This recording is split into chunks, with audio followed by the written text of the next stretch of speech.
Hi, I'm Greg, and I'm going to share some personal memories of my brother Dennis.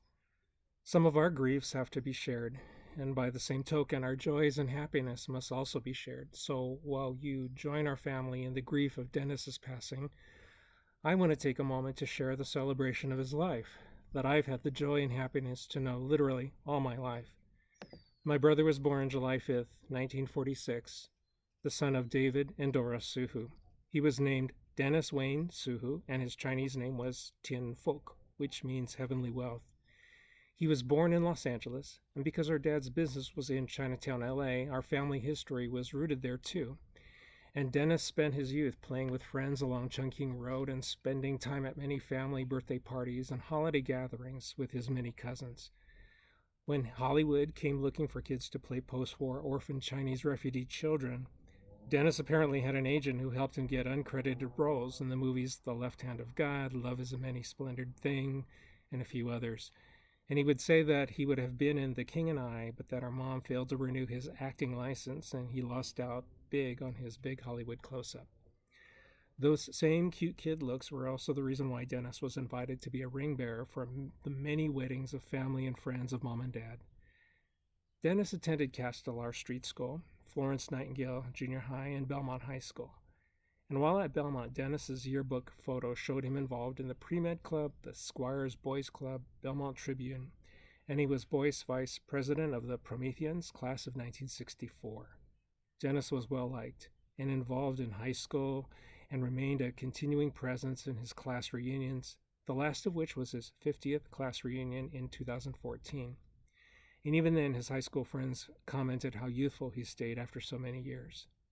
I still have vivid memories as a little kid watching my brother collect and play his 45s, listening to the Supremes, the Temptations, Smokey Robinson, the Four Tops, and other Motown stars. He'd regularly watch American Bandstand, practicing dance moves in his bedroom like the mashed potato, the Watusi, and the Hully Gully. And sometimes he would dance with cousins, and other times he would just practice moves by himself. But each time I'd get kicked out of his room so that I would not watch. I'm the pesky and spoiled younger kid, and Dennis would sometimes tease me by taking a dead fish out of our home aquarium and chasing me around the house, holding the dead fish in the net, knowing I had a fear of fish. I also vividly remember a couple of hand puppets, a witch and a bald-headed goon. And Dennis would take a colored marker and color the puppets' faces to be really scary, and he'd threaten to bring them out of their box to keep me in line, and I would again run to my mom screaming. And even up to a few months ago, I recounted these memories with Dennis, and we both laughed at these stories, even though I've been emotionally scarred for life. But the one consistent throughout my life was that Dennis would make it a point to watch out over me, and this extended into our adulthood. He helped me to learn to color between the lines in my coloring book. He helped me with my math homework. He taught me how to drive my first stick shift, accompanied with a lot of yelling while we were driving, I might add. And perhaps for me, most importantly, when I was in kindergarten, he introduced me to God and taught me my very first bedtime prayer. His interest from the Belmont Pre-Med Club led him to major in microbiology when he was attending Cal State Los Angeles. He pledged Beta Omega Phi fraternity and volunteered with the Asian American Tutorial Project. Dennis graduated with a Bachelor's of Arts in Microbiology in 1970 and was immediately hired by the Ventura County Health Department as a public health microbiologist. In August 1970, our father passed away after a year of battling pancreatic cancer. And I remember during this uncertain time how Dennis was able to defer being drafted. But in March 1971, his draft number was called, and Dennis enlisted in the Air Force. He served our country for 4 years and was stationed at March Air Force Base and then Travis Air Force Base in the rank of sergeant. As a college graduate with a degree in microbiology, the Air Force trained Dennis as a laboratory technologist, so that shortly after he was honorably discharged, Dennis was hired in 1976 at Cedars-Sinai Medical Center, his second home that would last for 44 years. In December 2005, Dennis received his master's degree in business administration, and he rose to supervisory management at the Cedars-Sinai lab. His colleague Stuart Smith wrote, "Dennis was always pleasant and kind, but additionally he was patient and easy to talk to. I watched him rise to management and could certainly understand why he was selected for this path. He was the kind of person you would want to work with and for. Outside of his career life, Dennis pursued many interests. His 1974 Air Force resume listed his hobbies as tennis, swimming, traveling, reading, fishing, ethnic art, and culture. I would add that Dennis became an avid skier and enjoyed our family condo in Mammoth Mountain, ski trips in Utah and Wyoming. He was a jogger and would take his former dog Nokia and his current dog Carly on regular runs. He enjoyed weekend trips to Las Vegas with friends and the Topaz Lake Casino with Mom.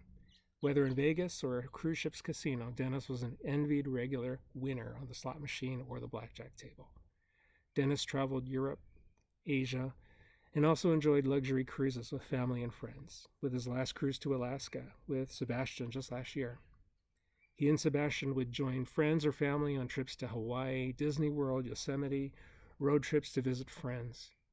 And some of our most fond vacation memories included those when Dennis's fun and adventurous spirit would be present. And now we wish we took more of those kinds of trips. My brother had a diverse creative side that started in high school and stayed with him all his adult life. As a teenager, he would take a pencil and paper and sketch out portraits of faces. I remember he could take a plain cardboard box and hand make a dollhouse for our cousins. He painted with acrylics and crafted art pieces for family members. He learned how to throw pottery. He learned how to make his own paper and use that paper to create three-dimensional paper sculpture. And his latest passion was to learn how to create with glass blowing. Dennis was also president of the Soohoo Corporation for 9 years and was a volunteer docent at the Chinese American Museum, to which he was also a member and donor of some of our family artifacts to the museum's permanent collection. But those of us who survived Dennis will probably remember him most for his smile, his generosity, and his kindness. Dennis prayed to follow Jesus Christ back in 1976, shortly after his return from serving in the military. Galatians 5 says, "The fruit of the Spirit is love, joy, peace, forbearance, kindness, goodness, faithfulness, gentleness, and self-control. These are traits, I believe, Dennis possessed, that I will remember him most by." Dennis leaves behind my wife, Debbie, Jared, Tiana, Sebastian, and many, many family, friends, and work colleagues, too numerous to name individually. The evening of Dennis's passing, his colleague Khalil Hubala penned a poignant email to 500 lab colleagues at Cedars-Sinai, most of whom knew Dennis or interacted with him in the course of their work. And Khalil wrote, "Dennis joined the Cedars-Sinai family on December 15, 1976, always smiling and willing to help anyone with a question, always caring with a very good heart. A great soul serves everyone all the time. A great soul never dies. It brings us together again and again. This was Dennis. Rest in peace, dear old friend and colleague."